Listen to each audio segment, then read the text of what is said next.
Morning students, today's your EVS class. Last EVS class में हमने chapter 17 start किया था, सन एंड मून, जिसमें हमने सन और मून के बारे में पढ़ लिया था।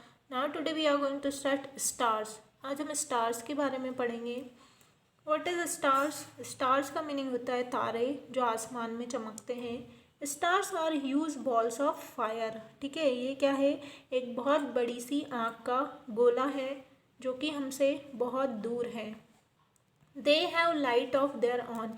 इनके पास अपनी खुद की क्या होती है? लाइट होती है, रोशनी होती है। देखो यहाँ पर आपको ये स्काई दिया हुआ है, आसमान, और इसमें तारे, स्टार्स यहाँ पर ट्विंकलिंग करते हुए दिखाई दिए हैं। The twinkling light in the night sky comes from stars. ठीक है, रात के समय आसमान से जो ट्विंकलिंग, जो लाइट आती है, चमकती हुई जो रोशनी आती है, वो कहाँ से आती है? स्टार्स, तारों से ही आती है। Many stars are much bigger than the sun. कुछ तारे ऐसे हैं जो सूर्य से भी बहुत ज़्यादा बड़े हैं। They look small because they are far away from us. वे बहुत छोटे दिखाई देते हैं क्योंकि वे हमसे क्या है? बहुत ज़्यादा दूर हैं। उनकी जो दूरी है वो हमसे बहुत ज़्यादा है। The sun is the closest star to the earth. जो सूर्य है वो भी एक सितारा है, वो भी एक स्टार है, और वह पृथ्वी के सबसे करीब का स्टार है। We can not see stars in the morning. हम सुबह मतलब दिन में तारे नहीं देख सकते, because sunlight is brighter than the light of the stars. क्योंकि जो सूर्य की रोशनी होती है वह तारों की रोशनी से बहुत ज़्यादा होती है, इसलिए उसकी रोशनी में तारे हमको दिन में आसमान में नहीं दिखाई देते हैं, जबकि वह हमेशा वहीं रहते हैं। पर सूर्य के कारण हमको दिन में तारे नहीं दिखाई देते हैं। अब इसके नीचे आपको एक एक्सरसाइज दी हुई है, ट्रू और फॉल्स। ये बहुत सिंपल एक्सरसाइज है, ये आपको खुद से करना है। मैं आपको स्टेटमेंट पढ़ के सुना देती हूँ। The twinkling light in the night sky comes from the moon. ठीक है, जो चमकती हुई रोशनी आती है रात को आसमान से, वह चंद्रमा से आती है। अगर ये गलत है तो आप फॉल्स लिखेंगे, एफ लिखेंगे, और सही है तो आप ट्रू, टी लिखेंगे। ओके, अभी जो हमने पढ़ा उसी से रिलेटेड है ये sentence. Stars have light of their on. ठीक है, जो तारे होते हैं उनकी खुद की अपनी रोशनी होती है। Stars are smaller than the sun. जो तारे हैं वो सूर्य से छोटे होते हैं। Stars are huge balls of fire. जो तारे हैं वह एक बड़ी सी आँख का गोला है। ठीक है, तो यहाँ पर आपको ये 4 ट्रू और फॉल्स बुक में ही कंप्लीट करना है। Now come on next page.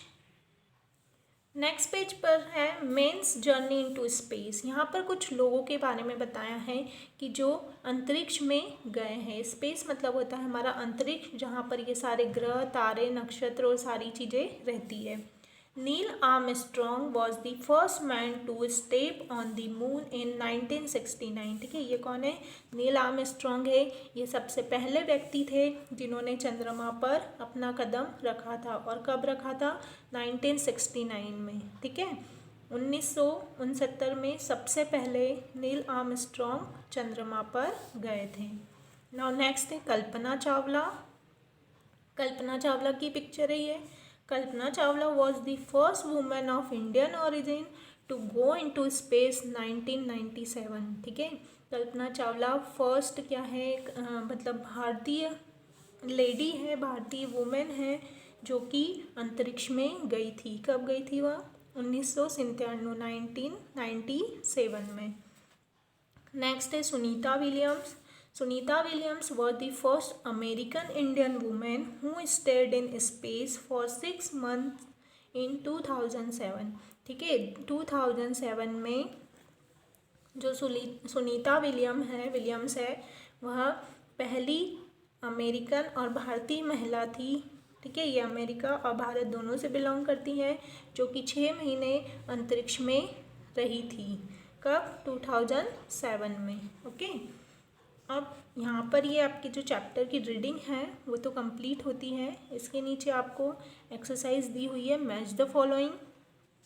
ये तीनों के बारे में जो हमने पढ़ा है उसी से रिलेटेड है ये मैच द फॉलोइंग। तो आपको ये मैच करना है। फर्स्ट है first person on the moon, ठीक है, पहला व्यक्ति कौन था जो चंद्रमा पे गया था। First American Indian woman in space, American भारतीय महिला कौन सी थी जो अंतरिक्ष में गई थी। And first Indian woman in space, और पहली भारतीय महिला जो कि अंतरिक्ष में गई थी।